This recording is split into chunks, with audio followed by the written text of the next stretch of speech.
Luis Senior, 1 try and 102 metres for Hull FC. Some sight of what's to come next season, I suppose, in Tavita Satai getting 117 metres. Some view of what will be lost in Sika Manu getting 137 metres, and same old Danny Houghton, yeah mate, 53 tackles. Same as always. And the first fan view is from Tom Andrews. Standard Hull FC end of season collapse in full swing. Just this year, again, without a Challenge Cup. Time to get those Radford out bed sheets up again.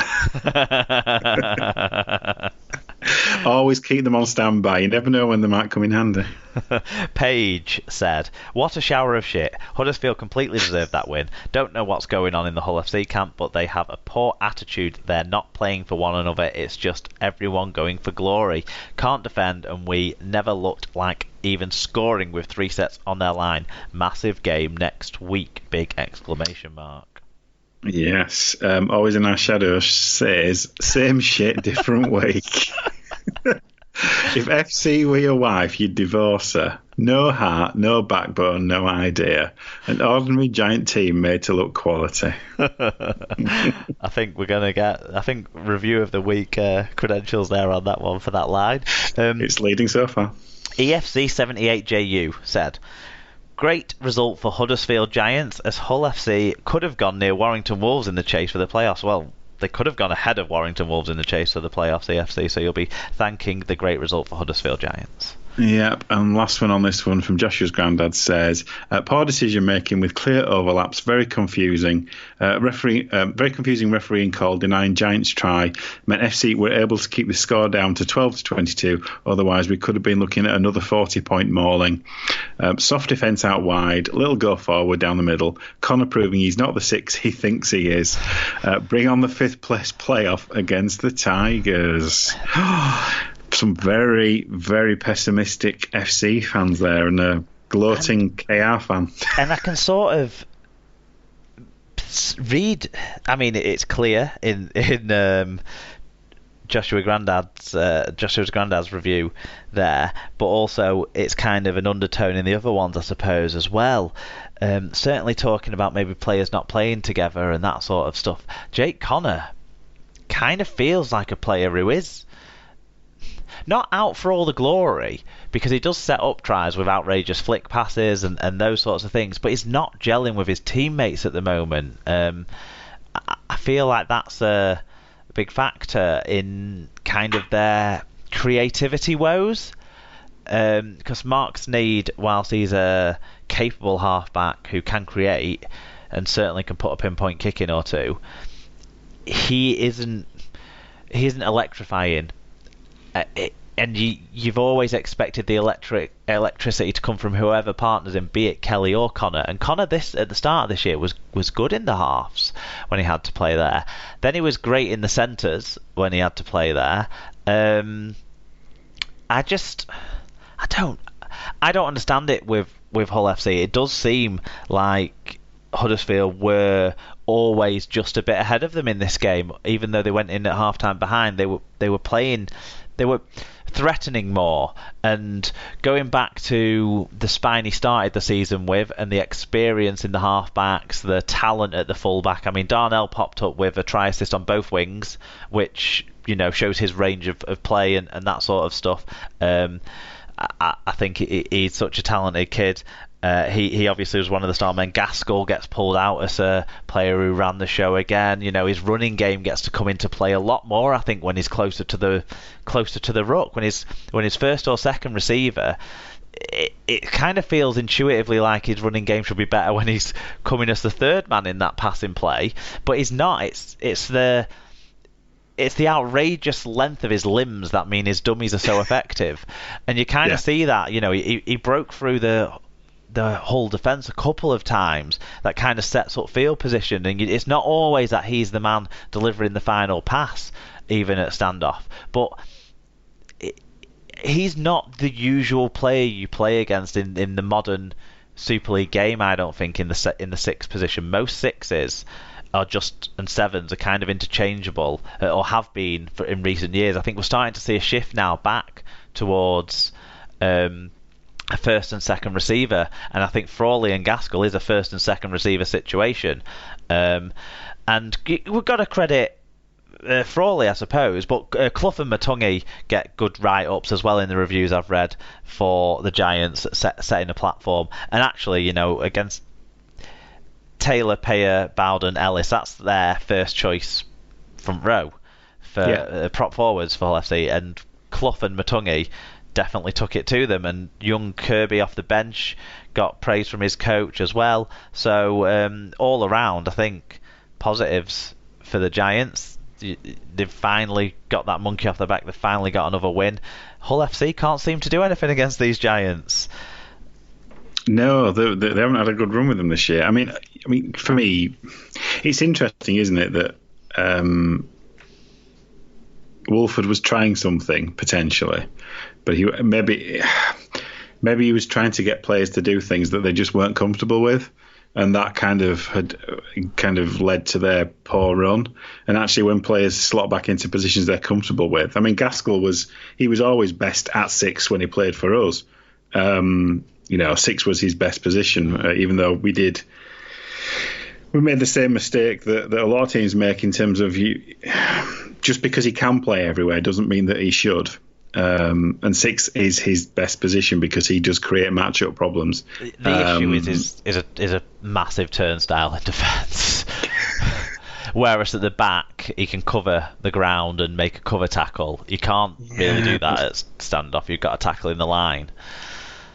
He wouldn't be the first or the last poor tackling halfback, though, would he? No.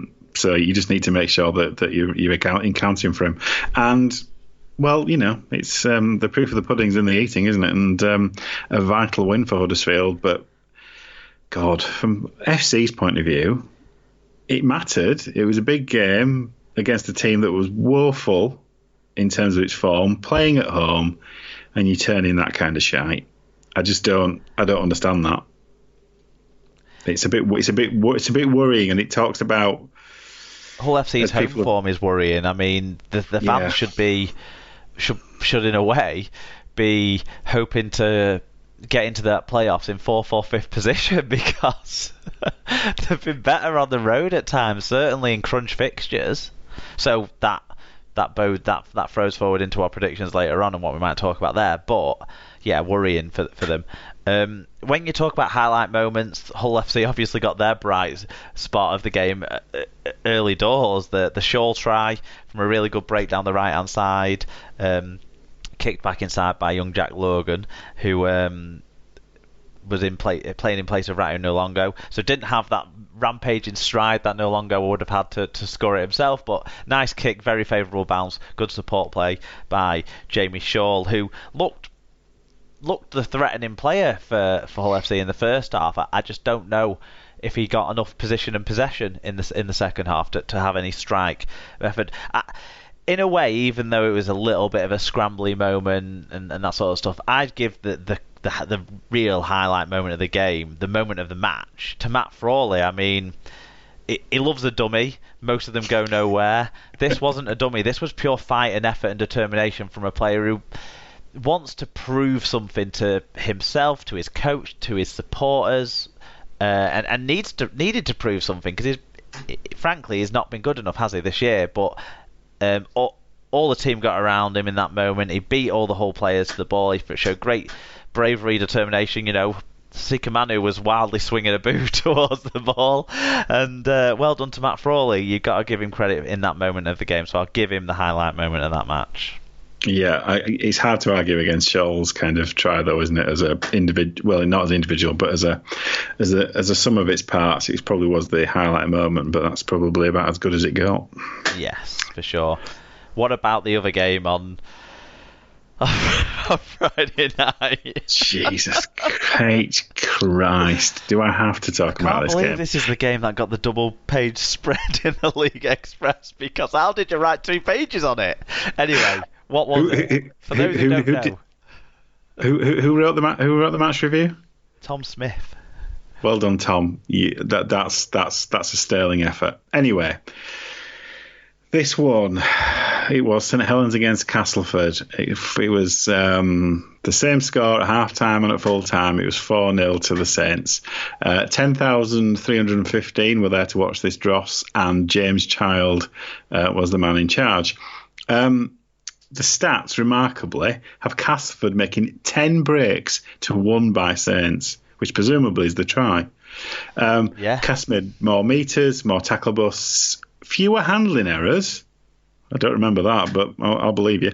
And conceded fewer penalties, although they did have a worst team tackle success rate. And that alone doesn't tell how Dowell Powell lost his side the game. In terms of the winning team, Tommy Makinson with 180 metres and 4 offloads. Alex Walmsley with 132 metres. Regan Grace with the few bright spot, or one single bright spot with a try and 116 metres. James Roby backed up his effort though with 54 tackles. For Castleford, James Clare ran a lot for 194 metres with 3 clean breaks. Greg Minikin, 14 tackle busts. Really didn't want to be tackled. 176 metres and 4 clean breaks.